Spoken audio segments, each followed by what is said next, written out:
Imagine un instant, une église remplie, les lumières tamisées, les voix s'élèvent, la musique résonne, tout semble parfait. Mais au ciel, Dieu détourne son regard. Pourquoi? Parce que tous ces chants qu'il entend ne sont que du bruit à ses oreilles. Des paroles creuses, des mélodies vides, des cantiques qui ne montent jamais jusqu'à son trône. Quelle tragédie! Ce que les hommes appellent adoration peut parfois n'être qu'une offense déguisée. La Bible le dit clairement. « Éloigne de moi le bruit de tes cantiques ». Amos 5, 20-3. Ce verset devrait nous glacer le sang, car il signifie qu'il est possible de chanter à Dieu, et pourtant de le dégoûter. Voilà pourquoi il est vital d'examiner nos chants. Exalte-t-il vraiment le Seigneur ou l'attriste-t-il?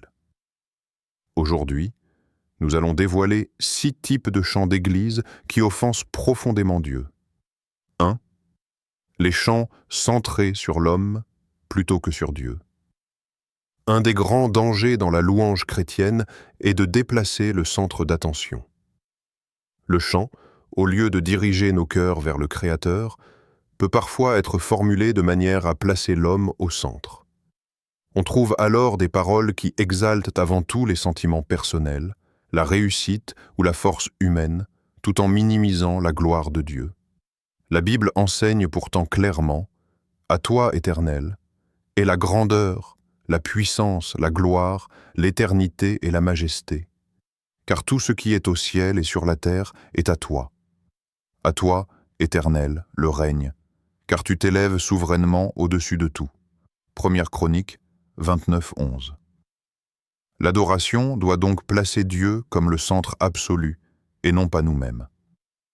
Quand des chants insistent seulement sur ce que nous ressentons, sur ce que nous faisons ou sur ce que nous méritons, ils peuvent devenir dangereux. Bien sûr, exprimer nos émotions devant Dieu n'est pas mauvais. Les psaumes sont remplis de lamentations et de louanges personnelles. Mais la différence, c'est que les psaumes ramènent toujours la gloire et l'espérance vers Dieu, jamais vers l'homme. Prenons un exemple. Chanter uniquement sur le fait que « je me sens heureux, je me sens libre » peut paraître encourageant.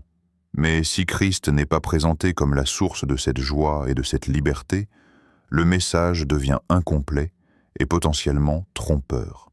Jésus lui-même a dit « Sans moi, vous ne pouvez rien faire » Jean 15, 5. Or, de nombreux chants modernes pourraient être chantés même par des non-croyants, car ils parlent de bonheur, d'espoir ou d'amour d'une manière générique, sans mentionner l'œuvre de Christ. Pourquoi cela offense-t-il Dieu? Parce que l'adoration devient alors une célébration de l'homme au lieu d'un sacrifice spirituel offert à Dieu. Romains 12, 1.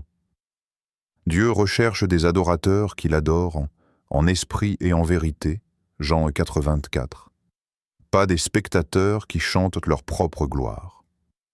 Concrètement, cela signifie que les responsables de louanges et les compositeurs doivent toujours s'interroger. Ce chant élève-t-il Dieu ou moi? Est-ce que moi aussi, on enlève le nom de Jésus, la chanson garde encore son sens?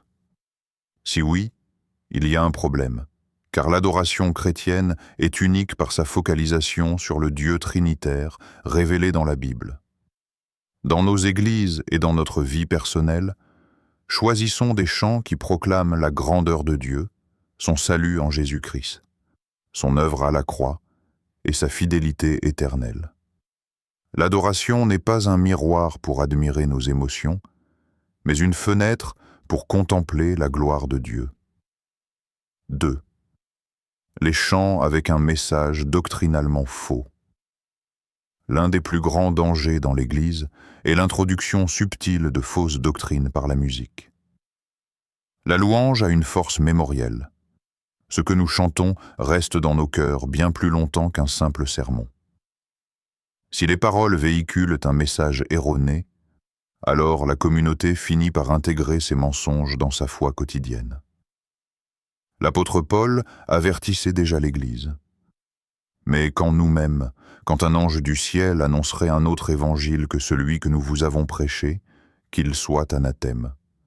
Galates unu, au chaud. Les chants qui nient l'essentiel de l'Évangile ou qui le déforment offensent directement Dieu, car ils déshonorent en la vérité de son œuvre. Exemple. Certains chants promettent une prospérité automatique, comme si Dieu était un distributeur de bénédictions matérielles. Pourtant, Jésus dit « Vous aurez des tribulations dans le monde » Jean 16, 33. Paul rappelle aussi que c'est à travers beaucoup de tribulations qu'il nous faut entrer dans le royaume de Dieu. Acte 14, 22. Promettre une vie facile contredit donc directement la parole. De même, des chants qui minimisent la divinité de Jésus ou réduisent son sacrifice à une simple preuve d'amour humaine sont profondément problématiques. La Bible proclame « Il est l'image du Dieu invisible, le premier-né de toute la création » Colossiens 1,15, et « Sans effusion de sang, il n'y a pas de pardon » Hébreux 9, 22. En omettant ces vérités, on propose un autre Christ, qui n'est plus celui des Écritures. Pourquoi cela offense-t-il Dieu? Parce que Dieu est vérité. Jean 14, 6. Chanter des mensonges en son nom revient à utiliser sa gloire pour répandre des erreurs. C'est exactement ce que Jésus dénonçait lorsqu'il disait « Ce peuple m'honore des lèvres, mais son cœur est éloigné de moi » Matthieu 15, 8 à 9. Concrètement, il faut exercer un discernement spirituel dans le choix des chants. Tout comme les Béréens examinaient les Écritures pour vérifier l'enseignement de Paul, Actes 10, 7, 11, nous devons comparer chaque parole de chant avec la parole de Dieu. Si un chant ne peut pas être soutenu par l'Écriture, il ne devrait pas être utilisé dans la louange. Pasteurs, responsables de louange, chorale, veillons à ce que chaque chant proclame fidèlement l'évangile de Christ crucifié, ressuscité et glorifié. Car un seul vrai évangile sauve, et seule une vraie adoration plaît à Dieu. Troisième, les chants purement ritualistes. Une autre catégorie de chants qui offense Dieu est celle des chants exécutés comme de simples rituels, sans cœur ni sincérité. La Bible est claire. Dieu ne se satisfait pas d'une louange mécanique. Ce qui l'honore, ce n'est pas la répétition extérieure, mais l'adoration intérieure authentique. Le prophète Ésaïe condamne cette attitude. « Ce peuple s'approche de moi. Il m'honore de la bouche et des lèvres, mais son cœur est éloigné de moi. Et la crainte qu'il a de moi n'est qu'un commandement de tradition humaine. » Ésaïe 29, 13. Jésus cite ce même passage dans Matthieu 15, 8 à 9 pour montrer que la simple récitation, dépourvue d'amour sincère, est vaine devant Dieu. Quand nous chantons uniquement parce que c'est le moment du culte ou parce que tout le monde chante, nous tombons dans un ritualisme vide. Même si la mélodie est belle, même si les paroles sont justes, sans engagement du cœur, ce chant devient une offense. Dieu ne se contente pas de mots, il veut l'offrande vivante de notre être. Romains 12, 1. Ce danger est ancien. Dans Amos 5, 23, Dieu dit à Israël « Éloigne de moi le bruit de tes cantiques, je n'écoute pas le son de tes luttes. » Pourquoi? Parce que le peuple vivait dans l'injustice et l'hypocrisie. Le chant devenait une façade religieuse qui cachait la corruption intérieure. Cela nous interpelle aujourd'hui. Une église peut avoir un orchestre puissant, des chorales harmonieuses et des chants connus de tous. Mais si les cœurs sont froids, si la vie quotidienne n'est pas alignée avec ce que l'on chante, Dieu détourne son oreille. Pourquoi cela offense-t-il Dieu? Parce que chanter sans conviction revient à prononcer des mensonges. Si je chante « Je t'aime, Seigneur », mais que mon cœur est distrait, indifférent ou rebelle, mes paroles ne correspondent pas à la réalité. Dieu, qui sonde les cœurs, Jérémie 17, 10, voit cette incohérence et la rejette. Examinons notre attitude quand nous chantons. Demandons au Saint-Esprit de raviver en nous un feu d'amour pour Christ. Même si notre voix est faible, même si nous chantons faux, si nos cœurs brûlent de sincérité, Dieu reçoit notre louange comme un parfum agréable. Psaume 140 et 1, verset 2. Quatrième, les chants qui imitent le monde au point de diluer la sainteté. Un autre type de chant qui peut offenser Dieu est celui qui copie tellement le style, le langage et l'esprit du monde qu'il en perd la sainteté. Bien entendu, il n'y a pas de mal en soi à utiliser des instruments modernes ou à composer des mélodies actuelles. La Bible ne fixe pas une forme musicale unique pour l'adoration. Mais ce qui est dangereux, c'est lorsque l'esprit du monde, centré sur le divertissement, la sensualité, la superficialité, prend le dessus sur la vérité biblique et la crainte de Dieu. L'apôtre Jean nous avertit clairement « N'aimez point le monde, ni les choses qui sont dans le monde. Si quelqu'un aime le monde, l'amour du Père n'est point en lui. » 1 Jean 2,15. Lorsqu'un chant devient un simple spectacle ou une copie des chansons séculières pour plaire aux foules, il cesse d'être une offrande consacrée à Dieu. Certains chants d'église moderne reprennent presque à l'identique des rythmes ou des paroles qui pourraient être chantées dans une discothèque. On y parle de amour, de feu, de passion, mais sans préciser qu'il s'agit de l'amour saint de Dieu révélé en Jésus-Christ. Ainsi, le message devient ambigu, adaptable à n'importe quel contexte. Le résultat, l'adoration perd sa spécificité chrétienne. Pourquoi cela offense-t-il Dieu? Parce que Dieu nous appelle à être saints, c'est-à-dire mis à part. Ne vous conformez pas au siècle présent, mais soyez transformés par le renouvellement de l'intelligence. Romains 12,2. Si nos chants deviennent indiscernables des chants du monde, alors nous ne remplissons plus notre rôle de témoin. Au lieu d'attirer les gens vers la sainteté de Dieu, nous validons leurs habitudes culturelles.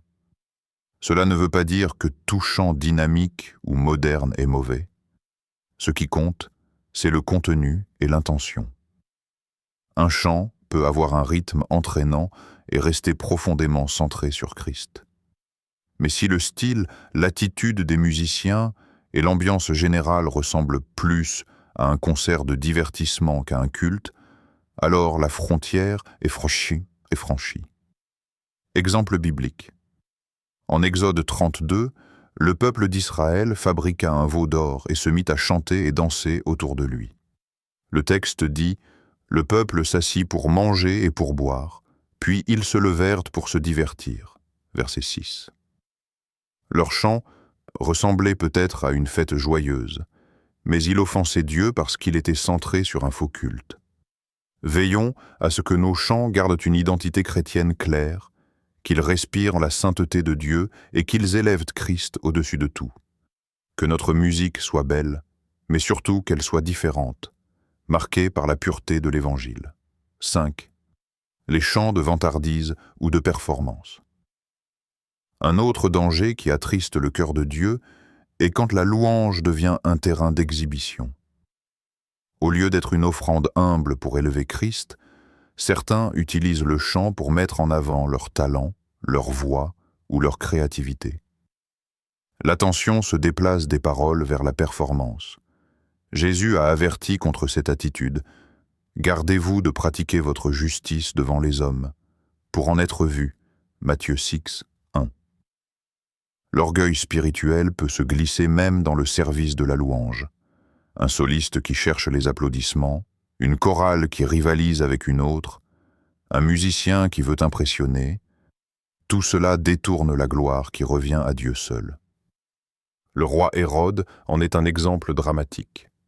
Dans Actes 12, 20 et 1 à 23, il accepta les acclamations de la foule qui criait « C'est la voix d'un Dieu, et non d'un homme. » Parce qu'il n'avait pas rendu gloire à Dieu, il fut frappé par un ange.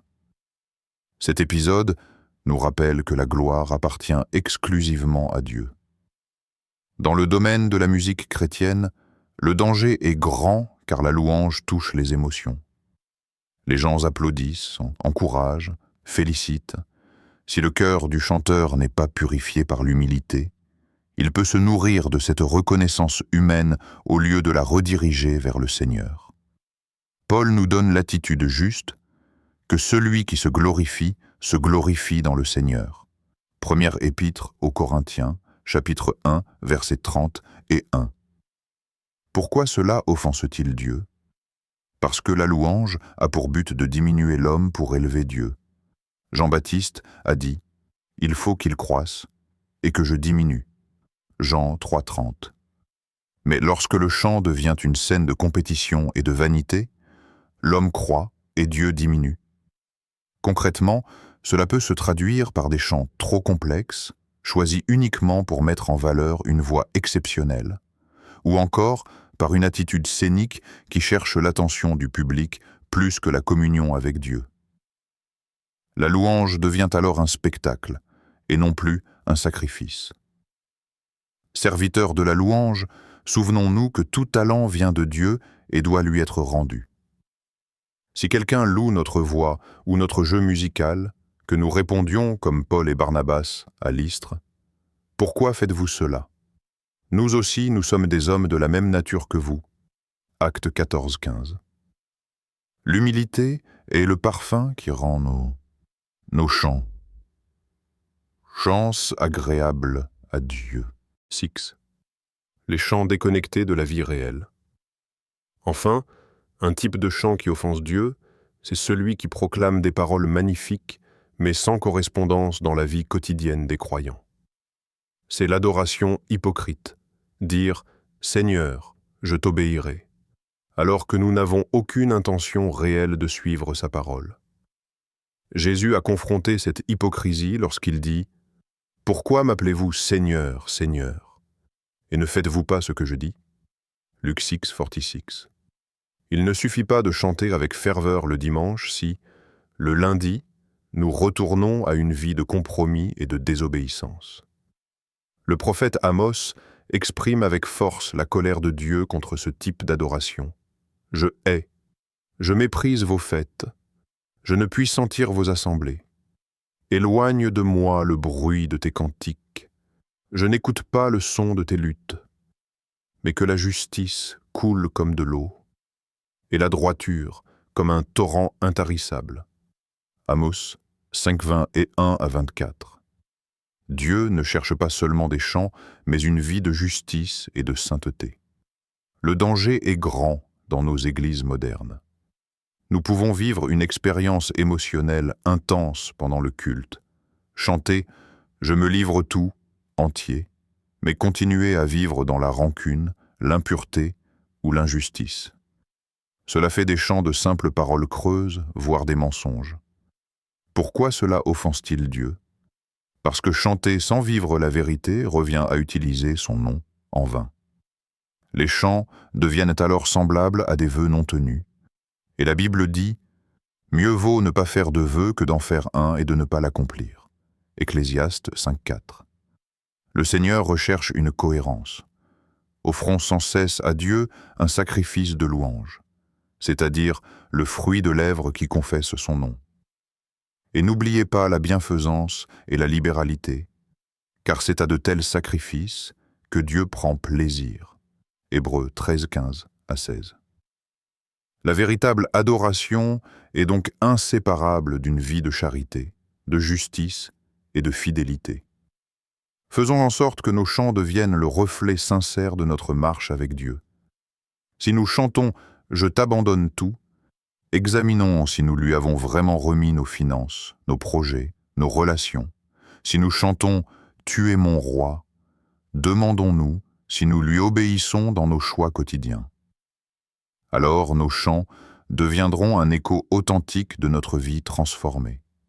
Dieu est digne d'une adoration pure, centrée sur sa gloire et enracinée dans la vérité de sa parole.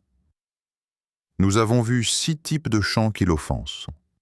Les chants centrés sur l'homme plutôt que sur Dieu. Les chants doctrinalement faux. Les chants purement ritualistes. Les chants qui imitent le monde en diluant la sainteté. Les chants de vantardise ou de performance. les chants déconnectés de la vie réelle. Ces dangers nous rappellent que l'adoration n'est pas un simple moment musical, mais un acte spirituel où nous nous présentons devant le roi des rois. Chanter est une arme, une confession de foi, un sacrifice qui doit refléter la sainteté et la vérité de Dieu. Veillons donc à choisir, écrire et interpréter nos chants avec discernement. Mais surtout, que notre vie devienne elle-même un chant agréable à Dieu, une mélodie vivante de justice, de fidélité et d'amour. Ainsi, notre louange ne sera pas seulement entendue par les hommes, mais reçue et agréée par le Seigneur. Si cet enseignement t'a édifié et ouvert les yeux sur l'importance de la véritable adoration, je t'invite à t'abonner. En t'abonnant, tu recevras régulièrement des messages, des méditations et des enseignements pour grandir dans ta foi, purifier ta louange et approfondir ta marche avec Dieu. Ne laisse pas ta louange être superficielle ou trompeuse. Rejoins cette communauté de croyants qui cherchent à adorer Dieu en esprit et en vérité. Jean 4,24. Ensemble, avançons dans une adoration plus pure, plus vraie et plus puissante pour la gloire de notre Seigneur Jésus-Christ.